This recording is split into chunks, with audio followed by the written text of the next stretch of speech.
Hello friends, in today's video I am going to tell you about the curve fitting second problem in which the question is fit a second degree parabola by taking x as an independent variable and the table is given as what it is such that x की value में 0 1 2 3 4 जो कि total number equals to 5 होते हैं n equals to 5 हो जाएगा and 1 के लिए भी जो गिवन डाटा दिया हुआ है। तो फर्स्टली अब जो सेकंड डिग्री पैराबोला का जो फीचर जो क्या हो सकता है यहाँ पे सेकंड डिग्री में, तो हम Y equal to A X square plus B X plus C second degree में, जो कि एक क्वाड्रेटिक इक्वेशन होगा। अब इसके लिए इसका जो हम लोग को नॉर्मल इक्वेशन फाइंड करना होगा ए बी और सी के लिए। तो नॉर्मल इक्वेशन फाइंड करने के लिए हम लोग को पता होना चाहिए, चूँकि हम लोग को एरर के बेसिस पे हम लोग इसको नॉर्मल इक्वेशन फाइंड करते हैं। तो अगर आप लोग चाहें तो वो आपको दिखा सकता हूँ, जैसे कि how to find normal equation. इसमें मैंने बता रखा है जैसे इस प्रॉब्लम के अनुसार Y equal to X square plus B X plus C है। इसमें टोटल एरर जो निकालते हैं हम लोग को summation Y I minus Y two यानी कि ऑब्जर्व में से और प्रेडिक्टेड के बेसिस पे हम लोग निकालना होता है एरर।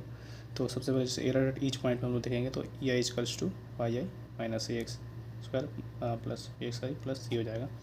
ये हम लोग का हो जाएगा। उसके बाद से जब हम लोग को टोटल स्क्वायर एरर निकालना होगा, उसमें हम लोग क्या करेंगे आगे दिखाता हूँ। जैसे कि जब हम लोग इसका ये जो एस है, इसमें हमारा ई आई जो हो जाएगा ये हो जाएगा यहाँ तक। जब हम इसको partial differential with respect to A करेंगे, क्योंकि हमारे पास 3 वेरिएबल दिए हुए हैं ए बी और सी, तो इसलिए हम लोग को 3 बार पार्शियल डिफरेंशिएशन करना होगा। तो सबसे पहले जब विथ रिस्पेक्ट टू ए करते हैं, तो चूँकि यहाँ पे चेन रूल लगेगा, सबसे पहले बाहरी वाले को डिफरेंशिएट करेंगे, फिर अंदर वाले को करेंगे। तो उसके अनुसार ही हम लोग का डिफरेंशिएशन जो हो जाएगा यहाँ पे -2 summation I summation X I and the E I जो है गिवन है। फिर उसके बाद से हम लोग को इसको इक्वेट कर देना इक्वल्स टू 0 के बराबर। और नेक्स्ट जब हम लोग इसको जो -2 जो है कांस्टेंट है, कांस्टेंट को हम लोग बाहर निकाल सकते हैं, जो -2 यानी टोटल माइनस भी और 2 भी दोनों क्या हो जाएगा यहाँ से आगे से हट जाएगा। और फिर जब हम इसको एक्सपेंड करेंगे तो ये हमारा हो जाएगा इस प्रकार से, सबको इक्वेट कर देंगे। और फिर चूँकि हम लोग को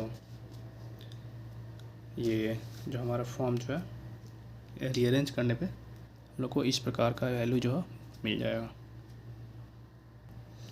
और अरेंजमेंट हम लोग को इस प्रकार से करना है, जो कि जैसे कि यहाँ पे देख रहे हैं x4 x3 X square and X square Y यहाँ पे, क्योंकि इसमें जो है कोई अनदर वेरिएबल जो है इसमें मल्टीप्लाइड नहीं है। तो हम लोग का इस प्रकार से इसको अरेंज करना है ताकि ये जो है हम लोग का नॉर्मल इक्वेशन सूटेबल हो पाए इसके लिए। नेक्स्ट जो है फिर हम लोग पी के अनुसार भी वैसे ही करना है। जब हमारा इक्वेशन जो है एरर के फॉर्म के बेसिस पे कर देंगे, फिर उसके बाद उसको डिफरेंशिएट कर देंगे बी से, और फिर इसको एक्सपेंड करके रीअरेंज कर देंगे, तो हमारा ये मिल जाएगा वैल्यू। फिर सी के में भी हम लोग को ऐसे ही करना है। यहाँ पे एक्सपेंड सबसे पहले उसको डिफरेंशिएट कर देना with respect to C, partial differentiation होगा यहाँ पे, और यहाँ पे रीअरेंज करने के बाद हम लोग को ये मिल जाएगा।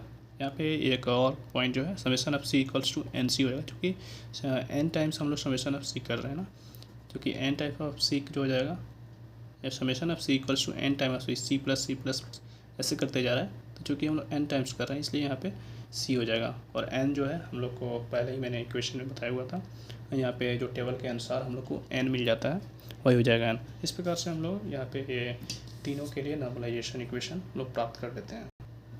और फिर वही हम लोग उसके बेसिस पे हम लोग टेबल बना लेंगे, ताकि हम लोग को और भी आसानी हो सके। यहाँ पे एक्स वाई की ज़रूरत हम लोग को टेबल पड़ रही है नॉर्मल इक्वेशन में, एक्स स्क्वायर और एक्स स्क्वायर वाई, फिर एक्स क्यूब और एक्स की पावर 4 में की जरूरत पड़ेगा। हम लोग ये सबको हम लोग इसमें इक्वेशन में डाल लेंगे। उसके बाद सारे इक्वेशंस को हम लोग निकालने के बाद से टेबल में निकालने के बाद से, चूँकि टेबल हमारे ज़रूरत के लिए है ना, क्योंकि जो भी नेक्स्ट हम लोग को करना पड़े नॉर्मलाइजेशन इक्वेशन में वैल्यू पुट करने के लिए, उसी के लिए हम लोग को ये टेबल मतलब यूजफुल हो जाता है। फिर हम लोग इसको इक्वेशन 2 3 4 में हम लोग पुट कर लेंगे, और नेक्स्ट हम लोग को जब 5 6 7 इक्वेशन मिल जाएगा तो इसको सॉल्व करने पर ए बी और सी मिल जाएगा। फिर ए बी सी मिलने के बाद जब हम लोग इस वैल्यूज़ को वही अपने फर्स्ट इक्वेशन में रख देंगे, Y equal to X square plus P X plus C, तो ये हमारा जो है गिवन आंसर जो है इस प्रकार से मिल जाएगा। और डेट्स इट, थैंक यू।